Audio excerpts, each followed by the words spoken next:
ঢাকার গুলশানে সাবেক সংসদ সদস্য শাম্মী আহমেদের বাসায় চাঁদাবাজির চেষ্টায় গ্রেফতার হওয়া বৈষম্য বিরোধী ছাত্র আন্দোলনের সাবেক সমন্বয়ক আব্দুর রাজ্জাক রিয়াদের বাসা থেকে 2,25,00,000 টাকার একটি চেক ও বিপুল পরিমাণ আর্থিক নথিপত্র উদ্ধার করেছে পুলিশ। বুধবার 30 জুলাই ডিএমপি এক সংবাদ সম্মেলনে এ তথ্য জানায়। ঢাকা মেট্রোপলিটন পুলিশের মুখপাত্র মোহাম্মদ তালেবুর রহমান জানান, 5 অভিযুক্তকে জিজ্ঞাসাবাদ করে চেকটি উদ্ধার করা হয়েছে। চেকটি আগামী মাসের 2 তারিখে নগদায়নের কথা ছিল। এছাড়া রিয়াদের ঘরে থাকা নথিতে অন্তত 10টি এফডিআর কাগজ পাওয়া গেছে। সেগুলোর প্রতিটিতে 2 লাখ টাকার বেশি জমা রয়েছে। পাশাপাশি তার ব্যাংক অ্যাকাউন্টে কয়েক মাসে 60 থেকে 70 লাখ টাকার লেনদেন হয়েছে বলেও নিশ্চিত করেছে পুলিশ।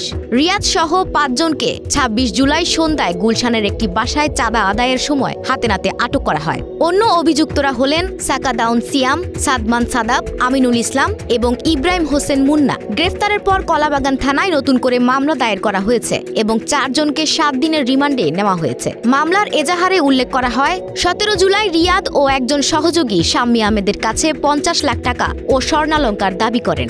10 লাখ টাকা আদায়ের পর 26 জুলাই পুনরায় 40 লাখ টাকা নিতে গেলে তারা আটক হন।